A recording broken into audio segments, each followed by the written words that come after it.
विश्वानि देव सवितर्दुरितानि परासुव यद्भद्रं तन्न आसुव।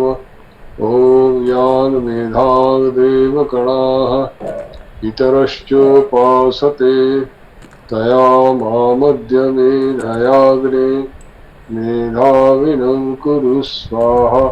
ॐ सहनावतु सहनौ भुनक्तु सह वीर्यं करवावहै तेजस्विनावधीतमस्तु मा विद्विषावहै। ओम शांति शांति शांति। विश्व सहस्रनाम स्तोत्र के अध्ययन में कक्षा में कुछ और भी लोग पहले से जुड़ गए हैं। उन लोगों की इसमें रुचि यदि उत्पन्न हो रही है तो बहुत अच्छी बात है। भगवान का नाम स्मरण एक विश्व सहस्रनाम स्तोत्र के व्याख्या के माध्यम से हम न केवल कुछ संस्कृत के शब्दों के मूल में पहुंचने का प्रयास करते हैं, साथ ही साथ भगवान के जो नाम के माध्यम से जो बातें कही गई हैं, वस्तुतः प्रत्येक नाम विश्व सहस्रनाम स्तोत्र में जो नाम पढ़े गए हैं, प्रत्येक नाम अपने आप में उपनिषद के किसी न किसी तत्व को अभिव्यक्त करता है। और उस प्रकार से हम जब उसकी गहराई उतरते हैं तो बहुत कुछ हमें उसमें समझने को मिलता है। केवल उस नाम का अनुवाद पढ़ लेने से वह बात नहीं आ सकती जो आप उसके शब्दों को की व्युत्पत्ति को समझने से होती। आज हम लोग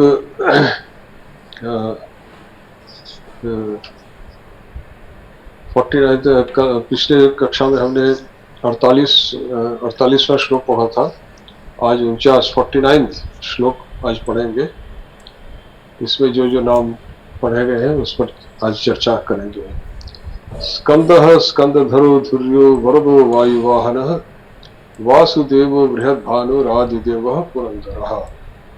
इसमें भी करीब 9 नाम लिए गए हैं। स्कंदः स्कंदधरः धुर्यः वरदः वायुवाहनः वासुदेवः बृहद्भानुः आदिदेवः पुरंदरः। इस प्रकार से 9 नाम इस श्लोक में भगवान के दिए गए हैं। आइए देखते हैं इन 9 नामों में क्या बात कही गई है इन नामों के माध्यम से। पहला है स्कंदः। स्कंदः शब्द स्कंदिर एक धातु है। स्कंदिर रकारांत, इससे गति शोषणयो, यह भौतिकरण में पढ़ा गया है। स्कंदति ऐसा रूप बनता है। स्कंदिर धा स्कंदति, इसका अर्थ होता है गति और शोषण, अर्थात गच्छति शुष्यति च स्कंदः, जो गतिशील चलता है और शोषण करता है। या गमयति शोषयति, या तो चलाता है या शोषण करवाता है। तो यह जो स्कंदः कहा गया है, इसके मतलब भगवान के लिए बात कही गई है कि वह जो समस्त, एक तो उसमें जो गति देने वाले, समस्त जगत को गति प्रदान करने वाले हैं। आप देखते हैं कि संपूर्ण जगत में सब कुछ गतिशील है। नदियों का प्रवाह है, नदियां बहती हैं, वायु प्रवाहित होता है, और समुद्र के, यद्यपि समुद्र अपने आप में स्थिर है परंतु उसके भीतर जो बड़े बड़े जलज जंतु हैं वो सब गतिशील हैं, अपने तैरते रहते हैं उसके भीतर। और प्राणी कुल है, जीव जगत में है, वो भी सब गतिशील है। और वह जो हमें स्थिर प्रतीत होते हैं उनमें भी गति है। और वृक्ष आदि स्थिर हमें दिखते हैं जरूर, परंतु उनके भीतर जो वो अपने जड़ों के माध्यम से भूमि से रस ग्रहण करते हैं, वो ऊपर पत्तों तक कैसे पहुंचता है? गति होती है ना भीतर, तभी तो पहुंचता है। बाहर से वो स्थिर दिखाई देते हैं, वो अपनी जगह से अपने हिल नहीं सकते, परंतु जो भूमि से जब रस ग्रहण करते हैं उसके पत्तों तक, शिखर तक कैसे पहुंचते हैं। उसी प्रकार पर्वत इत्यादि में हम देखते हैं उसके पर्वतों के शिखर पर भी उद्भिज उत्पन्न होते हैं, और पर्वत में भी कुछ न कुछ परिवर्तन होता रहता है, और उस पर्वत के भीतर से जो झरने इत्यादि फूट के निकलते हैं वो कैसे निकलते हैं, उसके भीतर भी कुछ न कुछ गति है। तो हर जो चीज हमें स्थिर दिखती है वो उसके भीतर भी कुछ न कुछ गति है, तो समझ। और दूसरा, वायु के रूप में वो गतिशील है, मतलब वायु के रूप में वो गतिमान है, और वायु के रूप में सुखाते हैं। क्या सुखाते हैं? जहां पर भी नमी होती है उसको वायु के द्वारा सोख लिया जाता है। जिस प्रकार से नमी की आवश्यकता है, अगर नमी ही नमी है तो भी जीवन नष्ट होगा, और यदि सूखा ही सूखा है तो भी जीवन नष्ट होगा। तो उन दोनों में एक समझ लीजिए, दोनों में एक बैलेंस है, एक नियमन है कि कहाँ सूखना है, कहाँ रहना है। तो वायु रूप में वह सुखाते भी हैं, सुखा लेते हैं, और इस प्रकार से समस्त जगत को गति प्रदान करने वाले हैं। जो इससे स्कंद है, इसलिए कहा गया है कि समस्त जगत को गति प्रदान करते हैं। तो यह गतिशीलता जो हमें दिखती है वह कहाँ से प्राप्त होती है, और जो यह वायु के रूप में सब जगह वह गति प्रदान करते हैं, उसके अतिरिक्त हम ये भी देखते हैं कि हर जीव प्राणी में वायु के रूप में वह जो प्राण वायु के रूप में वह उसको गति कर। क्या क्या हमारी वॉल्यूम कम है क्या? जी सर, कुछ आवाज कम आ रही है, आवाज कम आ रही है, कुछ आवाज कम आ रही है। अब ठीक है? अभी अब आवाज ठीक आ रही है क्या, या अभी भी कम है? सर मुझे कम लग रही है, अभी भी कम लग रही है। कम क्यों है? पहले से अभी तो इसमें तो फुल दिख रहा है वॉल्यूम, तो होना नहीं चाहिए महोदय। ठीक है, चार है महोदय। आवाज जितना होनी चाहिए उतनी नहीं है, कम है। अच्छा, सामान्यतः जब आप बोलते हैं तो जो है होती है, उससे कम है सर अभी। पर ऐसा क्यों है मैं नहीं समझ पा रहा, क्योंकि जो वॉल्यूम वाला ये होता है इसमें तो ये पूरा ही दिखा रहा है, और ये बाकी तो इसमें कुछ ऐसा है नहीं। तो चलिए मैं उसको माइक को थोड़ा निकट करके बोलता हूँ, और इससे तो अधिक और कुछ नहीं। इसमें क्या कारण है? माइक को निकट करके बोलिए, सही हो जाएगा। अब ठीक है सर, अब ठीक आ रही है आवाज? जी जी सर, जी। चलिए ठीक।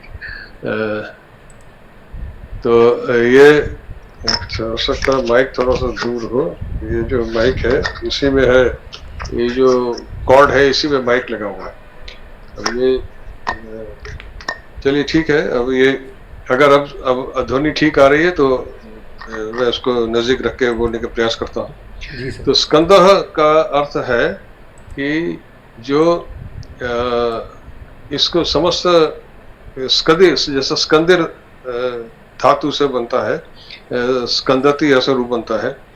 तो यह इसका अर्थ हुआ कि जो गति प्रदान करने वाले हैं, तो समस्त जगत को गति प्रदान कर रहे हैं, और उसके साथ में इसका शोषण दो अर्थ है इसके। गति शोषण एवं गति प्रदान करते हैं, और वायु रूप में गति प्रदान कर रहे हैं, और गतिशील है वायु रूप में। और जहाँ पर भी नमी अधिक है या उसको शोषण की आवश्यकता है, वो शोषण भी कर रहे हैं। तो वायु के द्वारा शोषण होता है, तभी वह आकाश में बादल बनकर जाता है, और वायु के द्वारा ही वह बादल प्रभावित होता है, और जगह जगह जाकर के वर्षा होती है। उसमें सूर्य का ताप भी कार्य करता है, सूर्य का ताप और वायु से मिलकर के ही शोषण होता है, पर मूलतः वायु ही शोषण होता है। यदि जहाँ पर जहाँ पर सूर्य का प्रकाश नहीं पहुंच रहा है वहाँ हम जो वर्षा के दिनों में जब बाहर वर्षा हो रही होती है तो आप कपड़े अंदर टांग देते हैं और पंखा चला देते हैं, उसी से सूखते हैं कपड़े। तो वायु ही मूलतः उसका शोषण करता है। तो इस प्रकार से वह लेकर के उसके माध्यम से जल का शोषण वायु के माध्यम से ही होता है। तो यह इसलिए उनको स्कंदः कहा है। और फिर कहा स्कंदधरः। स्कंदधरः स्कंदम धरति इति स्कंदधरः। ध्री, यहाँ पे ध्री धातु और इसमें जुड़ गया है और ध्री धरः बनता है, अर्थात सभी प्रकार की गति को धारण करने वाला। तो इसमें समस्त जगत गतिशील है। अभी हमने कहा, आपको बताया, जो स्कंदः से समझ में आता है कि समस्त जगत को गति प्रदान करने वही है। तो गति केवल इसी में नहीं है, जो सूर्य चंद्र इत्यादि नक्षत्र है, ग्रह है, वो भी अपने अपने स्थान पे गतिशील है। और जैसे पृथ्वी सूर्य के चारों ओर भ्रमण कर रही है, पृथ्वी, जो चंद्र पृथ्वी के चारों ओर, तो सब ग्रह नक्षत्र अपने अपने कक्ष में गतिशील है। इस गति को धारण करने वाला मतलब क्या है कि आप जब गाड़ी में चल रहे होते हैं, गाड़ी ड्राइव कर रहे होते हैं, गति यदि आपके नियंत्रण में न रहे तो क्या होगा? एक्सीडेंट होगा। गति आपके नियंत्रण में रहती है तभी आप ठीक ठीक गाड़ी के चलाते हुए अपने गंतव्य पर पहुंचते हैं। तो ये जो समस्त ब्रह्मांड में हमें दिखते हैं, ये ग्रह नक्षत्र पृथ्वी इत्यादि जो अपने अपने कक्ष में घूम रहे हैं, गतिशील हैं, इनकी गति को किसने नियंत्रण कर रखा है? अगर ये अनियंत्रित हो जाए तब तो सारे ग्रह नक्षत्र एक दूसरे टकरा जाए और ये सृष्टि ही समाप्त हो जाए। तो संपूर्ण ये ग्रह नक्षत्रों को के गति को नियंत्रित धारण किए हुए, अर्थात उसको नियंत्रित कर रखा उन्होंने, उसी को धारण किया ताकि यह गति कभी इधर उधर गड़बड़ न हो। हर प्रकार की गति उसमें जितने भी गतिशील प्राणी हैं, पदार्थ हैं, वो अपने तरीके से गतिशीलता बनी रहे और यह सृष्टि उस गति पर अगर किसी का नियंत्रण है तो उसी का है। आप गाड़ी चलाते हैं, उस गाड़ी की गति पर आपका नियंत्रण रहता है। इस पूरे जगत ब्रह्मांड में जो गति हमें दिखती है उस पर किसका नियंत्रण है? वही है स्कंदधरः। उस गति को धारण किया हुआ उसी ने धारण कर रखा है। फिर कहते हैं धुर्यः। यह जो एक धुर एक प्रातिपदिक है, तो यह धुर प्रातिपदिक है, इसका धुरंग वहति मतलब यह विशेषण है। धुर कहते हैं, धुर के कई अर्थ हैं। तो ये क्या होता है कि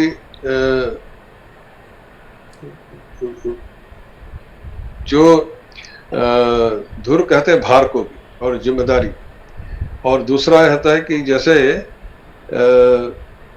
आपने देखा होगा कि जो हल चलता है ना, या बैलगाड़ी, जो हल, जब आजकल तो ट्रैक्टरों से जुताई होती है,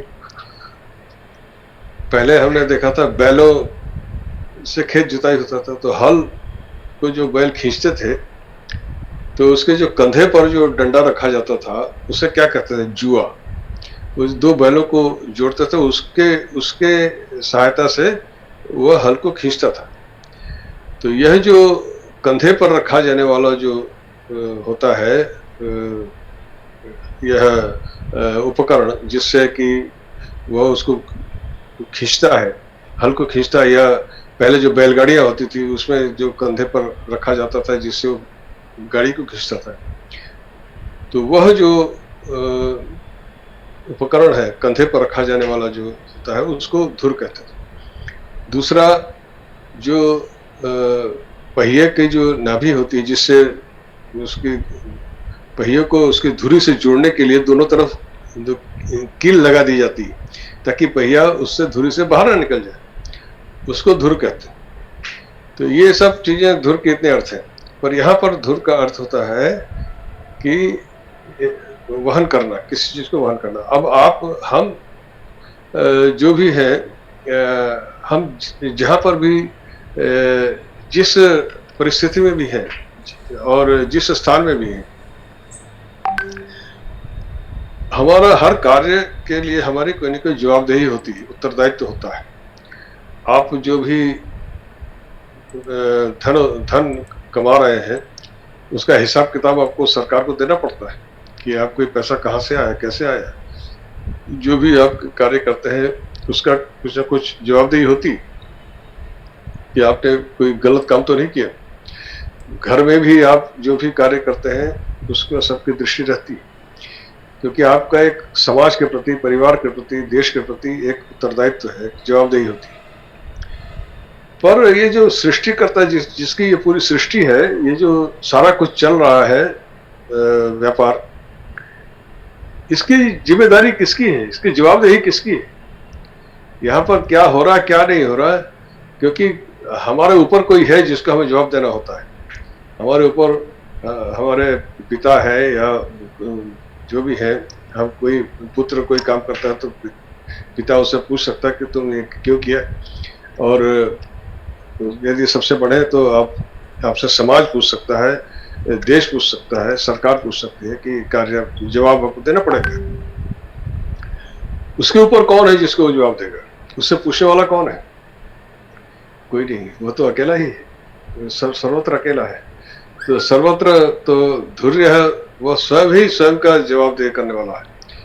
समस्त जो भी भार वहन कर रहा है, सब समस्त जगत का जो भी एक तरह से जो परिवार का आप पालन पोषण करते हैं, तो उस परिवार का संपूर्ण भार वहन आप ही करते हैं, जिसमें आपके पत्नी है, बच्चे हैं, सबका वहन करते हैं उत्तरदायित्व। तो उस प्रकार से समस्त सृष्टि उसने की है, तो उसका उत्तरदायित्व वही वहन कर रहा है, उसको वहन करना, पर उसको किसी को जवाब नहीं देना है। उस आपके कार्य में अगर कहीं कुछ कमी रह जाती है तो किसी को जवाब देना पड़ता है, पर यहाँ पर उसको किसी को जवाब नहीं देना है, क्योंकि वह तो अकेला ही है, वही सब कुछ है, वही कर रहा है, वही पूछने वाला है, वही जवाब देने वाला है। तो उसके अतिरिक्त भी दूसरा नहीं है। तो धुर्य मतलब समस्त संसार का जो यह सृष्टि का कर्म चल रहा है, इस सृष्टि रूपी जो क्रिया है, इसका जो भी सृष्टि की है उसका भरण पोषण, उसका चलाना, इसका जो भार है, जिम्मेदारी है, उसका वह वहन कर रहा है। यह धुर्य का यह अभिप्राय है। फिर वरदः, वरदः शब्द व्रिय धातु है, व्रिय वर्णे, ये दो अलग अलग गणों में पढ़ा गया है। स्वादि गण में वृणोति ऐसा रूप बनता है, और दूसरा क्रियादि गण में वृणाति रूप बनता है। दोनों का अर्थ एक ही है, वर्ण मतलब वर्ण कर। इससे वर शब्द सिद्ध होता है, जिसका अर्थ होता है श्रेष्ठ। अब उसमें फिर दा शब्द जुड़ा है, दा मतलब देना, वरदः मतलब वरम ददाति इति वरदः, वरम ददाति इति वरदः।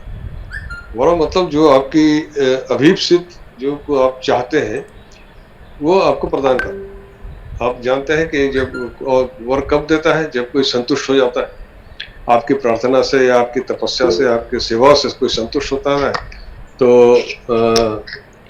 उसमें वह अपना पूछता है कि वर मांगो। जैसे आप जानते ही हैं कि कुंती की सेवा से संतुष्ट हुए दुर्वासा ने उसे वर दे दिया कि तुम जिस उसको मंत्र दे दिया कि तुम जिस देवता को स्मरण करोगे वो आ जाएगा इस मंत्र को पढ़कर। ऐसे ही जब कोई संतुष्ट होता है, भगवान जब संतुष्ट होते हैं, तो उसको आपका अभीप्सित जो आपको चाहिए वो प्रदान करते हैं। हम पुराणों में हम देखते हैं कि बाकी लोग अलग अलग राजाओं ने तपस्या की और उसमें संतुष्ट किया और वर प्राप्त किया। जब भगवान जिस भगवान के लिए तप किया जाता है वो जब संतुष्ट हो जाते हैं तो वो वर प्रदान करते हैं कि तुम्हें क्या चाहिए बताओ, वही वर है कि तुम्हारे अभीप्सित जो वस्तु है उसको देना। तो वर का एक अर्थ होता है श्रेष्ठता, जैसे हम कहते हैं कि गुरुवर श्रेष्ठ शब्द सभी है, और वर का दूसरा अर्थ होता है कि आपके अभीप्सित वस्तु को प्रदान करना। तो जब संतुष्ट हो जाते हैं तो वर देने वाले का नाम वरदा। तो जब वो प्रार्थना से संतुष्ट उनके प्रति उनकी जब पूजा करोगे उसके प्रति तो वर देने वाले वो है, अर्थात जो भी भगवान विष्णु की से प्रार्थना करता है या उनकी सेवा करता है आंतरिक बिल्कुल सच्चे हृदय से, तो वह उसको वर देते हैं, उसकी अभीप्सित इच्छा को पूर्ण करते हैं। वही वरदा का अर्थ है, उसको वर प्रदान करते हैं, अर्थात उसकी अभीप्सित जो भी उसकी इच्छा है उसकी प्रार्थना के अनुकूल उसको पूरा करते हैं। वह प्रार्थना कुछ भी हो सकती है। प्रार्थना अगर आपके लौकिक किसी सुख के लिए है तो वो भी देते हैं, और मोक्ष की इच्छा है तो वो भी देते हैं। जिसकी जो प्रार्थना है वही वो देंगे, और वह प्रार्थना आंतरिक होनी चाहिए, हृदय से होनी चाहिए, भक्तिपूर्ण होनी चाहिए, सेवा में समर्पित भाव से होनी चाहिए। तो वर वह संतुष्ट होंगे तभी वह प्रदान करेंगे, जो संतुष्ट होने पर ही वो प्रदान करेंगे। अगर कोई उसमें वो तो अंतर्यामी है, अगर हृदय में कपट है तो जान लेंगे, तो समझ जाएंगे, तब वो नहीं देंगे। हृदय पूरा सरल होना चाहिए, सरल भक्ति से सरल हृदय से जब कोई प्रार्थना करता है तो उसकी प्रार्थना वो पूरी करता है। तो वरदः, फिर आइए वरदः वायु वाहन। तो और दूसरा इसी इसमें वरदः इसको वर देने की अपनी इस क्षमता के कारण ही वो वरेण्य है। आपके इसमें है ना गायत्री मंत्र में सवितुर्वरेण्यम भर्गो देवस्य ओम भूर्भुवः स्वः तत्सवितुर्वरेण्यम वरेण्यम, तो वरणीय जो वरितुम योग्य इति वरेण्य। तो जो वर जो देने की क्षमता है जिसमें वह वरेण्य है, उसको वरितुम योग्य, उसको वर्ण करने के लिए इसको उनके जो वर देने की क्षमता है उसके कारण वह वर्णीय है, तब उनको आप अपना वर्ण करें, उसको अपना लें, क्योंकि वही आपकी इप्सित जो आपकी प्रार्थना है उसको पूरी कर सकते हैं। तो गायत्री मंत्र में हम क्या कह रहे हैं कि हमारी बुद्धि आप प्रचोदित करें, हमारी बुद्धि को आप सही दिशा में लगाएं, तो वह संतुष्ट होंगे तो आपकी बुद्धि को वही लगाएंगे। तो वरण्य का यही अर्थ है, वह वर प्रदान कर, वह संतुष्ट, तो आपकी इस प्रार्थना से वह संतुष्ट होंगे तो आपकी बुद्धि को ठीक मार्ग में लगाए रखें। तो यह इसका अभिप्राय है। तो वरण्यम का अर्थ है उसके वर प्रदान करने की जो क्षमता है उसके कारण उन्हें हमें वर्ण करना चाहिए, उन्हें हमें ग्रहण करना चाहिए, लेना चाहिए, और इसीलिए वो वर्ण करने योग्य है। तो आप उनसे प्रार्थना करेंगे तो आपको देंगे। आप अपनी बुद्धि को ठीक मार्ग में चलाए रखने के लिए प्रार्थना कर रहे हैं तो आपकी प्रार्थना सुनेंगे, इसलिए वरण्यम कहा। अब वायु वाहन, अब यहाँ पर भी वायु शब्द आया है, तो वा धातु है, वा गति गंधन, ये पदाधिकार में पढ़ा गया है, वाति ऐसा उसका रूप बनता है, अर्थात गति मतलब बहना, जो इसलिए वहती जो इसे कहते हैं ना, वाति मतलब वायु चलता है, और उसी से वायु शब्द निष्पन्न होता है। तो जो अर्थात किसी को, और दूसरा है वह धातु है, वायु वाहन, दो धातु इसमें जुड़ करके ये शब्द बना है। वायु से वाति मतलब ये बहना, और वहति मतलब वहन का, ये दो शब्द मिलकर के वायु वाहन शब्द बना है। तो इसका अर्थ क्या हुआ कि वायु का भी हमने देखा कि जो हमने स्कंदः शब्द में देखा था, तो वायु का मतलब है कि वायु का प्रवर्तक करता है, गति देने वाला। तो वायु वाहनम, तो ये है तो जो वायु संचार है तो सर्वत्र इति वायु वाहन। वाहन मतलब कि उसको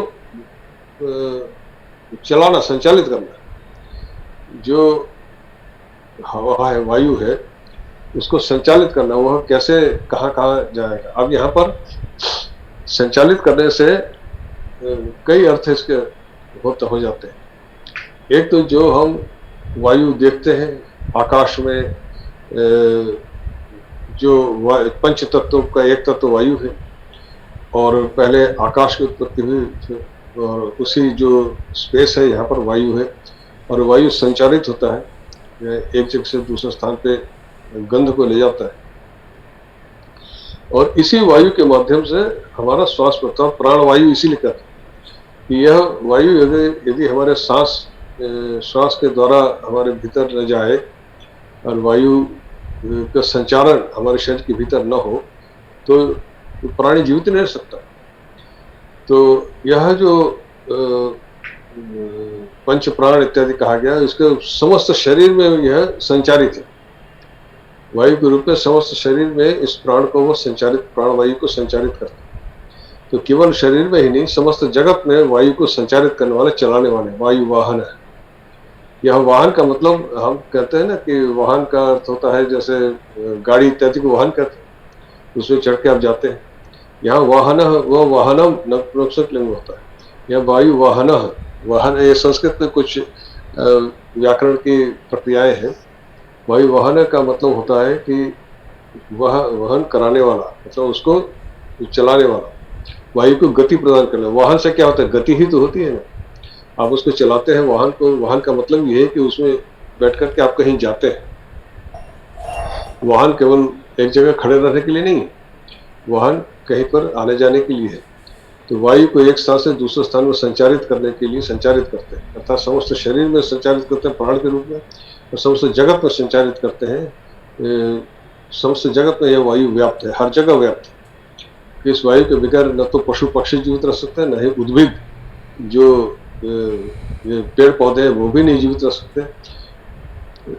जल के भीतर भी जो जलज जीव जंतु हैं वो भी सांस लेते हैं, और उनके शरीर में अलग अलग प्रकार की व्यवस्था है कि वो जल के भीतर रह के सांस ले सकते हैं। मनुष्य या जो भूमि पर चलने वाला है वो जल के भीतर सांस नहीं ले सकता, पर जल के भीतर जो मछली इत्यादि वो जल के भीतर सांस ले सकते। उनके शरीर में इस प्रकार की व्यवस्था कर रखी भगवान। तो यह जो संचारित करने की व्यवस्था है कि कैसे हो जाएगा, तो वो कर रहे हैं, वाहन है। तो जल के भीतर जो मछलियां हैं उसको बाहर ले आओ तो मर जाती है, और बाहर वाले को जल के भीतर ले जाओ तो वो मर जाता है। तो क्यों? क्योंकि वो अलग अलग जो स्थान में है, उसके जो वायु का प्रवाह है उसकी अलग अलग व्यवस्था है, वही चला रहे, वही व्यवस्था कर रखी है उन्होंने उस प्रकार से। और उस व्यवस्था का उल्लंघन होने पर जीवन समाप्त हो जाता है। उस व्यवस्था को उल्लंघन नहीं करना है। तो वायु वाहन है, तो वायु को संचालित करने की सारी व्यवस्था उन्होंने अपने हिसाब से कर रखी है, उन्होंने उनकी की हुई, वही करने वाले, ये वायु वाहन है। फिर कह रहे वासुदेव। वासुदेव, यहाँ पर भी दो शब्द है, वासु और देव। तो वस धातु से वासु शब्द बना है। वस धातु के भी दो अर्थ, एक तो वस निवास जिससे वसति बनता है, दूसरा वस आच्छादन जिससे वस्त्र इत्यादि शब्द बनते हैं, आच्छादन करना। तो यह शब्द पहले भी आया है वासु शब्द का, तो यहाँ पर इसके अर्थ को दोबारा समझो। ये वस एक धातु है जिसके दो अर्थ, वस निवास और वस आच्छादन, दो अलग अलग गणों में पढ़ा गया, तो उसके रूप भी अलग अलग तरह के पढ़ते हैं। वस जो निवास अर्थ है उसका रूप चलता है वसति, और जब आच्छादन अर्थ होता है तो उसका रूप चलता है वस्ते, ऐसा रूप चलता है। तो दोनों ही अर्थ इसमें होते हैं। तो जब दोनों ही अर्थ हुए तो इसका अर्थ क्या है? वसति सर्वत्र और वासेति सब्जेक्ट करते। तो जो अपने और वासेति आच्छादयति, और सबको आच्छादित करके रखा है आपके द्वारा। तो क्या है यहाँ पर, आप ईशोपनिषद का जो पहला ही मंत्र है, ईशावास्यमिदं सर्वम, अर्थात उसके द्वारा यह सर्वत्र उसका वास है। और उससे मतलब क्या है कि सर्वत्र हर वस्तु में उसके अंतर्यामी के रूप में वो प्रविष्ट है। और आच्छादन कर रखा मतलब क्या है कि उसको जो भी उसका आच्छादन क्या होता है, जैसे आप अपने शरीर की रक्षा करने के लिए कपड़े इत्यादि पहनते हैं, तो वही आच्छादन है। तो जिसको जीव को उन्होंने उत्पन्न किया, उसके भीतर प्रविष्ट है, उसमें वास कर रहे हैं, तो उसको रक्षा भी वही कर रहे हैं, आच्छादन। तो वो भीतर भी है बाहर भी, यह अभिप्राय है। ये वासु का मतलब है कि वो हर एक पदार्थ के भीतर भी है, उसके बाहर भी, उसका आच्छादित भी कर रखा है, उसके भीतर भी प्रविष्ट है। आच्छादित कर रखा मतलब उसको, उसका रक्षण भी कर रहे हैं, पालन भी कर रहे हैं, और उसके भीतर भी है, दोनों ही चीजें उसमें है। तो इसमें फिर कहा देव शब्द फिर आया। देव शब्द दिव धातु से बना है, दिवादिगण में दिव धातु। इसके 10 अर्थ है, क्रीड़ा, विजिगीषा, व्यवहार, द्वितीय स्थिति, बोध, मध्य, स्वप्न, कांति, गति, इतने अर्थ है इसमें। तो इसका क्या अर्थ होता है कि, और वासु का हमने देखा कि अंतर्यामी के रूप में निवास और पालनकर्ता के रूप में आच्छादन, यह तो वासु का अर्थ है। और देव का क्या अर्थ है? देव में जो मैंने अभी कहा, क्रीड़ा, विजिगीषा, व्यवहार, द्वितीय स्तुति इत्यादि, बोध। तो व्यवहार का मतलब है नियमन रूप व्यवहार, अर्थात समस्त जगत का में जो एक हम देखें नियम व्याप्त है, कि कोई उस नियम से बाहर नहीं है। हर वस्तु अपने अपना कार्य अपने अपने तरीके से कर रहा है। अग्नि का कार्य है ताप देना, और जल का वायु है शीतलता, उसी प्रकार से वायु अपना कार्य कर रहा है। जितने अलग अलग सब है अपना अपना कार्य कर रहे हैं। जितने जीव जंतु हैं उसका सबका अपना अपना स्वभाव है, उसका जीवन नियमित नियमन है, वो अपना अपना कार्य कर रहे हैं, और उसी के आधार पर समस्त जगत चल रहा है। और कुछ भी आपके अपने कंट्रोल में नहीं, उसने जिस प्रकार से व्यवस्था बना रखी है, आप अगर चाहें भी तो आप आम के पेड़ में जामुन नहीं फला सकते। आम के पेड़ में आम ही फलेगा, जामुन के पेड़ में जामुन ही फलेगा। तो यह नियमन किसने बना रखा? यह नियम, इस नियम को आप परिवर्तित नहीं कर सकते, कोई नहीं परिवर्तित कर सकता। तो यह जो व्यवहार है इनका, इस व्यवहार के रूप में समस्त जगत में वो फैले, वो देव है। उसके अतिरिक्त है मोद, अर्थात आनंद रूप है। हर प्राणी, हर जीव उसके भीतर एक आनंद है, और उसी के पीछे वो दौड़। अगर जीवन में आनंद न हो तो कोई जीना ही नहीं चाहे। जो प्रत्येक जीव उसी आनंद की खोज में अपना, चाहे वह पशु पक्षी हो, उसको भी अपने अपने तरीके से उसको आनंद की अनुभूति होती। एक पक्षी जो खुले आसमान में उड़ रहा है, वह आनंदित है। उसी को अगर एक पिंजरे में बंद कर दो तो उसका आनंद चला गया, जो कैद होगी वही फड़फड़ाता रहेगा। उसी प्रकार से एक पशु जो जंगल में विचरण कर रहा है, स्वतंत्र है, वही उसका आनंद है। उसको एक पिंजरे में बंद कर दो तो उसका वो आनंद समाप्त हो। तो यह जो आपकी जो समस्त जगत में आप अपने इंद्रियों के, जो 5 इंद्रियों के माध्यम से जो आप विषयों को अनुभव कर रहे हैं, और विषयों की अनुभूति से जो आनंद प्राप्ति होती है, वही आनंद ही वो है। प्रत्येक इंद्रियों का अपना एक विषय है, और उस विषय से जब वो इंद्रिय युक्त होता है, तब उससे उसे आनंद की प्राप्ति होती है। और हमारे, इसीलिए हमारे इंद्रिय उस अपने अपने विषय की ओर भागते हैं, क्योंकि जब हम इंद्रिय उस विषय से युक्त होता है, उससे हमें आनंद की प्राप्ति होती है।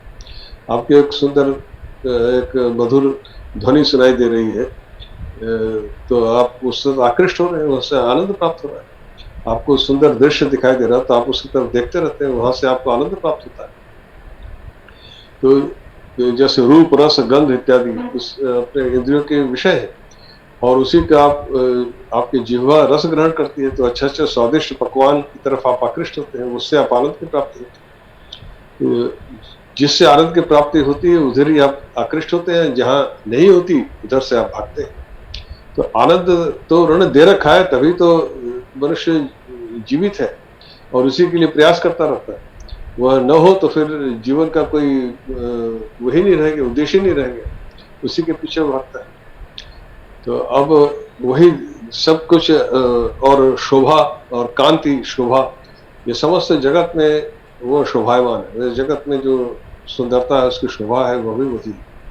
इसको सब जो भी हमें दिखता है, एक उसकी, चाहे आप पहाड़ पर्वतों में जाइए, कहीं पर भी जाइए, उसका आपकी शोभा आपको दिखती है। प्रकृति की शोभा जिसे कहते हैं ना, कि प्रकृति का ये इतने इतने सुंदर सुंदर फूल खिलते हैं, अलग अलग रंगों के, अलग अलग सुगंध होते हैं उसके, यही उसकी शोभा है। ये आप अलग अलग फूलों की अलग अलग आकृति होती है, अलग अलग रंग होते हैं, पशु पक्षियों की आकृति होती है, उसमें अलग अलग रंग होते हैं, वह उसकी शोभा है, उसकी सुंदरता है। इस प्रकार समस्त प्रकृति में उसकी शोभा छिटकी हुई, उसकी शोभा प्रसारित है। इस प्रकार से ये जो दिव्य शब्द है, दिव्य धातु है, इसी से देव शब्द की व्युत्पत्ति हुई। तो अर्थात जो ये जो व्यवहार और जो नियमन रूप व्यवहार और आनंद और कांति शोभा, ये सब प्रदान करने वाले वो देव है। तो वासु और देव दोनों शब्दों को मिला करके वो वासु भी है, देव भी है। तो दोनों शब्द मिला करके वासुदेव बना है। अर्थात वह सब में प्रविष्ट है, सबके पालन करता भी है, सबको आनंद प्रदान करने वाले हैं, सबके नियमन करने वाले हैं, और सर्वत्र वही शोभायमान है। यह वासुदेव का अर्थ है। वासुदेव का दूसरा अर्थ कृष्ण का नाम भी है, वासुदेव, वसुदेव के पुत्र होने का वासुदेव, पर वह अर्थ यहाँ नहीं घटता। यहाँ भगवान विष्णु के लिए इस अर्थ में किया गया है वासुदेव का अर्थ। तो आप देखते हैं कि तो वासुश्च असौ देवश्च, तो वह वासु भी है और देव भी है, दोनों मिला करके वासुदेव बना है। अब इसमें महाभारत में भी कहा गया है, जो शांति पर्व में, छादयामि जगत सर्वं भूत्वा सूर्य दिवांशुभिः सर्वभूतादिवासश्च वासुदेवस्ततः स्मृतः। अर्थात मैं सूर्य के समान होकर अपनी किरणों से संपूर्ण जगत को ढक लेता हूँ तथा समस्त भूतों का निवास स्थान भी मैं हूँ, इसलिए वासुदेव कहलाता हूँ। यह महाभारत में कहा गया है। ऐसे ही विष्णु पुराण में और जगह जगह वासुदेव का अर्थ बताया गया है। तो मूल यही है कि वह सब में प्रविष्ट है और सबको आच्छादित भी किए हुए और सबको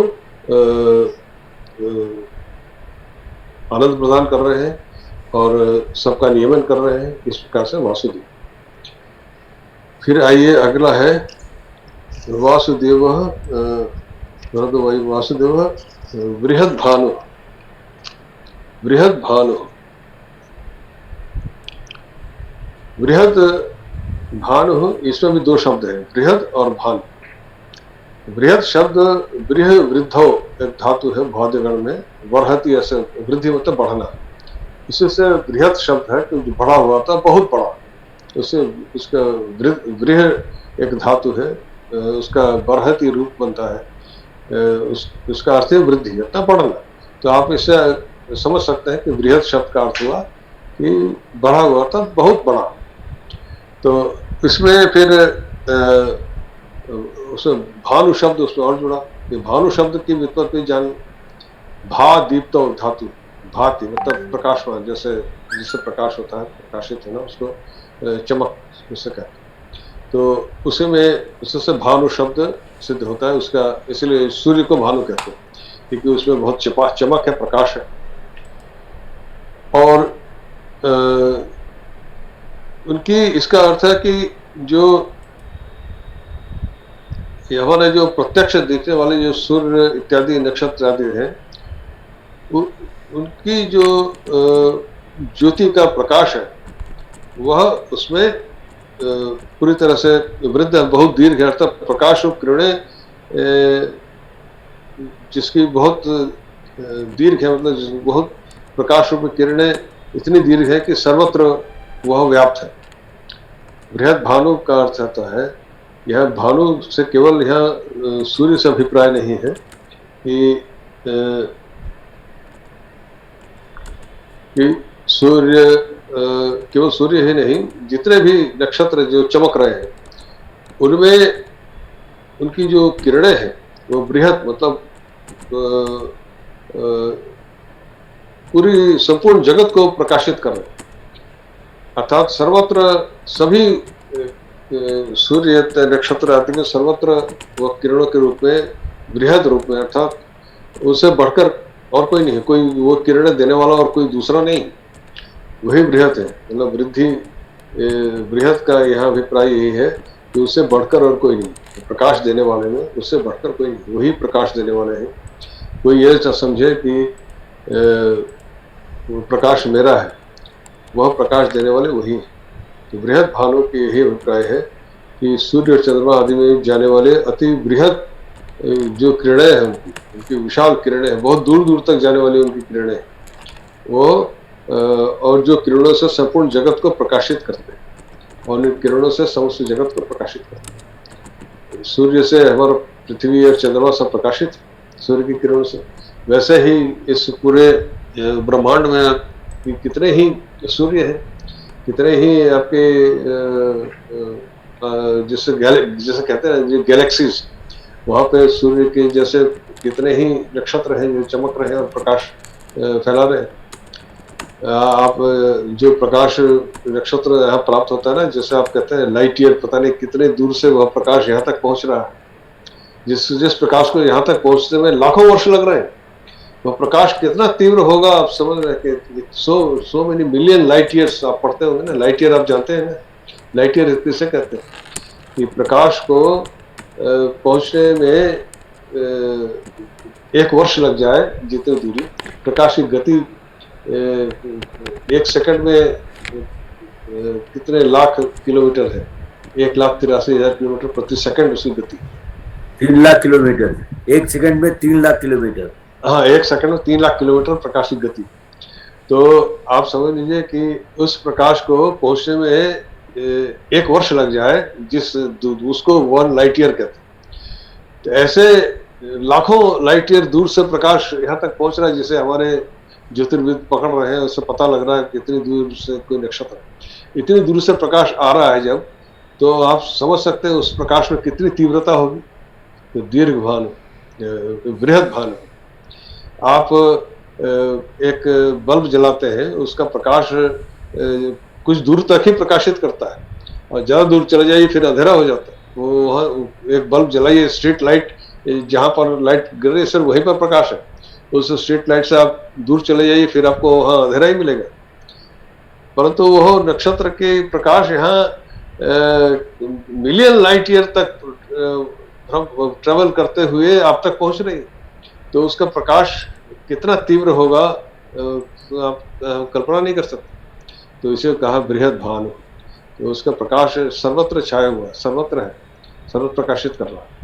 तो बृहद सभी नक्षत्रों का वही है। तो बृहद भानु। फिर कहते हैं आदि देव। आदि देव, यहाँ पर भी 2 शब्द है, आदि और देव। देव शब्द को अभी हमने जाना, देव शब्द की उत्पत्ति हमने अभी पढ़ा, जहाँ हमने वासुदेव में देव शब्द को जाना, तो देव का वही अर्थ है। पर आदि शब्द को भी जाने क्या है। आदि शब्द दा धातु से बना है, दान है, जिसे दान करना, और आ उपसर्ग लग जाता है तो उसका मतलब आदान, मतलब लेना, किसी चीज को लेने को आदान कहते हैं। इसमें आदि शब्द का होता है सबसे पहले। तो सृष्टि से जो पहले की स्थिति है उसको आदि कहते हैं, और अर्थात कारण रूप से। तो क्या है कि जब वह सृष्टि के रूप में अभिव्यक्त देते हैं, फिर सबको ले भी लेते हैं, तो वह आदि, वह कारण स्थिति में पहुंच जाता है सब कुछ। तो आदि कारण मतलब है कि वह आरंभ की स्थिति जब सृष्टि नहीं हुई थी वह स्थिति, और वहां से आदि देव है। तो इसलिए आदि देव है कि जो सृष्टि का यहाँ पर सृष्टि के आदि कारण है और देव भी है। आदि कारण, यहाँ पे 2 शब्द मैंने बताया कि आदि कारण है और देव, दोनों है। देव का अर्थ हमने बताया कि वह जब सृष्टि होती है, जब सृष्टि करते हैं, आदि सृष्टि के पूर्व की स्थिति जो भी है सृष्टि जब नहीं हुई थी तभी वही थे और कोई नहीं। तो आदि का मतलब यही है, जब यह सृष्टि नहीं थी तब क्या था, तो आदि अर्थात प्रथम आदि में वही थे। जब यह संपूर्ण जगत की सृष्टि नहीं थी तब क्या था, तो वही आदि से वही कहा गया है, तब वही थे।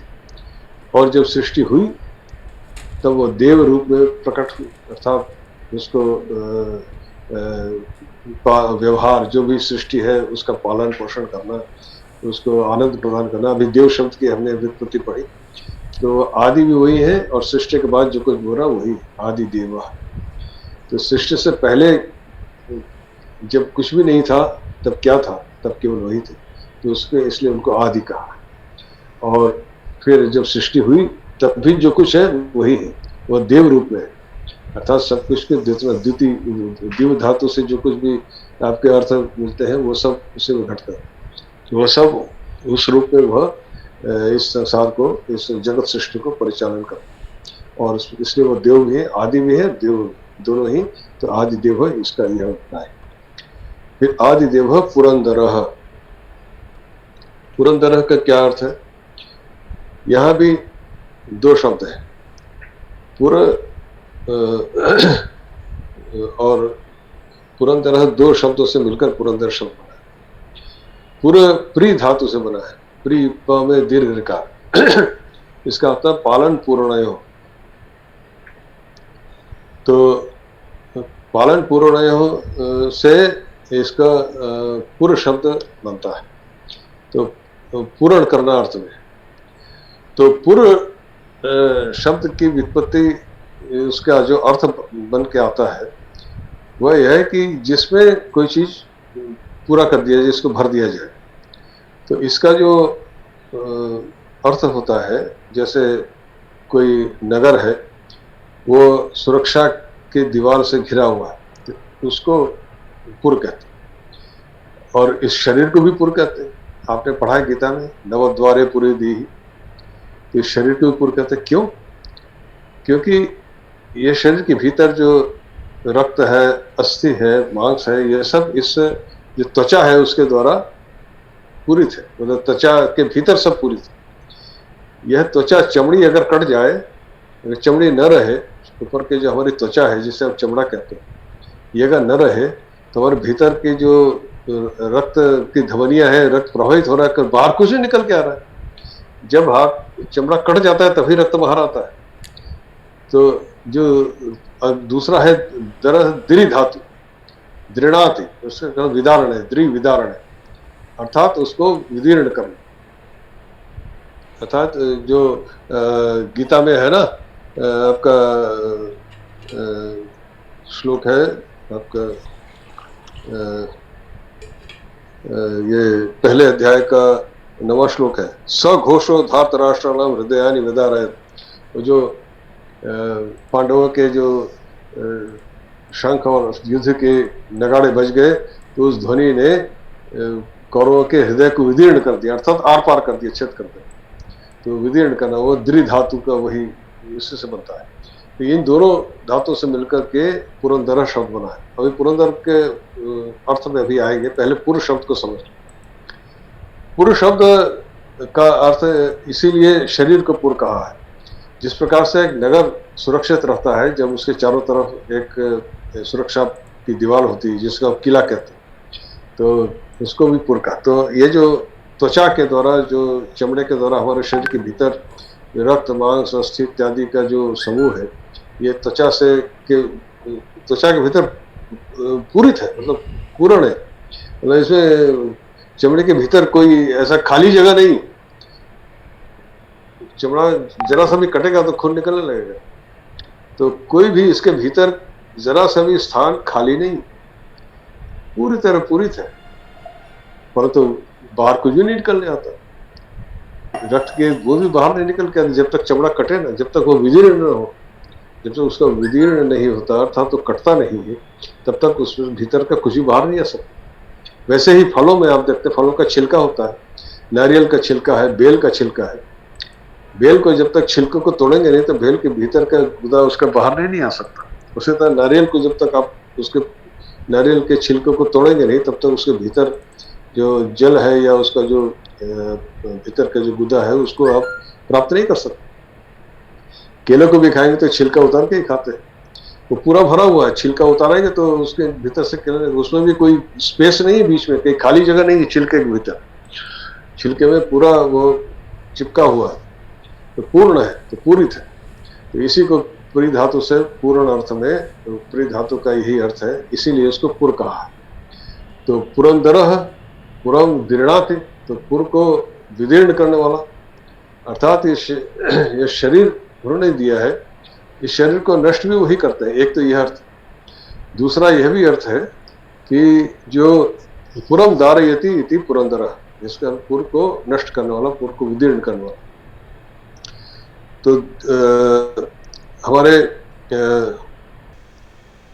जो पुराणों में आता है ना कि देवताओं के जो शत्रु है उनके, इसमें इंद्र का भी एक नाम है पुरंदर, उनके किलों को, उनके पुर को, अर्थात वो जहाँ रहते हैं उनको ध्वस्त करने वाले देवता के शत्रुओं के पुर, नगरों को विदीर्ण करने के कारण उनको पुरंदर कहा।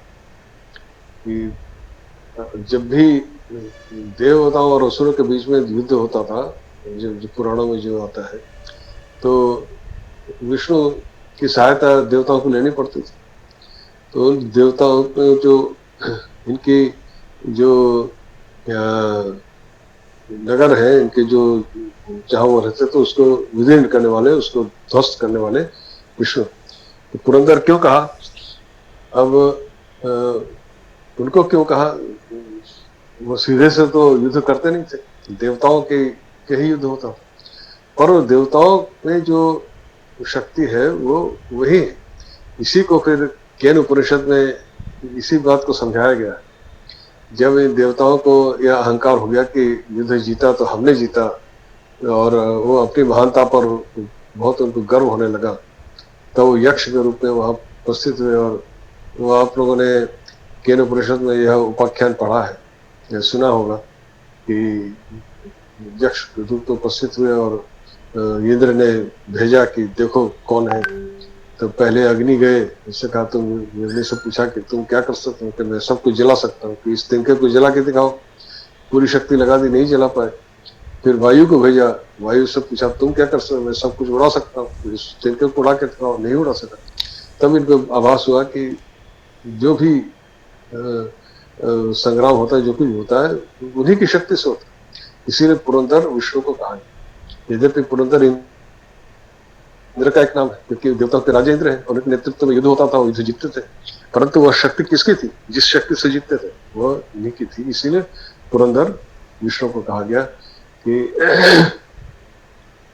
उसके देवताओं के शत्रुओं के किलों को, उनके पुर को, उनके नगरों को ध्वस्त करने वाला वो भगवान है। और दूसरा अर्थ ये भी है, जैसे मैंने बताया कि नवद्वारे पूरे देही, यह जीवात्मा के रूप में वह इस शरीर में रहते हैं, वास करते हैं। और जब इस शरीर को छोड़ दिया तो वो पूर्ण नष्ट हो गया। तो उस शरीर को बनाने वाले और उसको नष्ट करने वाले वही। इस शरीर को छोड़ देते हैं तो ये शरीर नष्ट हो जाता है। अर्थात यह जब भी किसी प्राणी के शरीर से उसके जीवात्मा निकल गई, जीवात्मा का प्रयाण हो गया और वह निष्प्राण हो गया जीव, तो उसका क्या होता है? उसका शरीर सड़ने लगता है, उसके जो खाल है ये सब बिखर जाते, टुकड़े हो जाते हैं, उससे टूट जाते, फिर उससे कुछ बचता नहीं है, सब सड़न शुरू हो जाती है। अर्थात वो विदीर्ण हो जाता है, उसका शरीर विदीर्ण हो जाता है। तो दारयति, तो जो इस शरीर को तोड़ने वाले भी वे ही पुरंदर। शरीर रूपी जो भी जीव का शरीर है, जिसमें वो आत्मा रूप में विराजमान है, उसको तोड़ने वाले भी वही है, पुरंदर। तो पूरे इस शरीर में कहा नवद्वारे पूरे दी, गीता में कहा है कि नवद्वार वाला पूर्व यही है और इसमें वो निवास करते हैं। जब इसमें निकल गए तो पूर्ण नष्ट हो गए। तो पुरंदर चलिए आज इतना ही। इसके बाद अगली कक्षा में हम लोग फिर अगला श्लोक पढ़ेंगे और इसमें हम देख रहे हैं कि किस प्रकार से एक एक शब्द के भीतर क्या क्या अर्थ उसमें समाहित है और उसके भीतर जब प्रवेश करते हैं तो उसका जो अर्थ निकल कर क्या आता है, भगवान के स्वरूप का कुछ। हाँ, किसी ने हाथ हाँ जी प्रणाम सर। हाँ सर बताइए ये क्या पूछ रहे हैं। इनका कार्तिकेय जी का नाम जो स्कंद कुमार है, तो उसका कुछ रिलेशनशिप है इस वाले स्कंद से? नहीं, इससे कोई रिलेशन नहीं, इससे कोई रिलेशन। स्कंद उसका नाम दिया है कि कार्तिकेय जो ये स्कंद का जो मैंने आपको अर्थ बताया कि स्कंद शोषण की और गति। गच्छति, तो वो कार्तिकेय इनके देवताओं के सेनापति हैं जी वो करते हैं, तो उनको स्कंद उनका एक नाम दिया गया है। तो पर यहाँ पर कार्तिकेय से कोई मतलब नहीं। ठीक यहाँ है। पे स्कंद का जो मैंने आपको बताया कि सब में जो शोषण करने वाले अर्थात गति प्रदान करने वाले वही है और शोषण करने वाले। तो यह आज का कोई पुरुष पूछने कौन सा श्लोक है, ये अर्थात 49th श्लोक है, 49th। तो आप शुरू से जो लोग इसमें जुड़े हैं उनको पता है। अब बीच में आप लोग जुड़ेंगे तो समय पर जुड़े तो सब कुछ आपको पता रहेगा। बीच में जुड़ेंगे तो आप आधा ही सुन पाएंगे। इसकी अगर रिकॉर्डिंग उपलब्ध हो जाएगी तो उसको सुन सकते हैं। चलिए आज इतना ही। माधुरी शांति पाठ कीजिए। जी आचार्य, शांति पाठ। ओम द्यौः शान्तिरन्तरिक्षं शान्तिः, पृथिवी शान्तिरापः शान्तिरौषधयः शान्तिः, वनस्पतयः शान्तिर्विश्वदेवाः शान्तिर्ब्रह्म शान्तिः, सर्वं शान्तिः शान्तिरेव शान्तिः, सामा शान्तिरेधि। ओम शांति शांति शांति। नमो नमः आचार्य। नमो नमः। नमो नमः। नमो नमः। राम राम।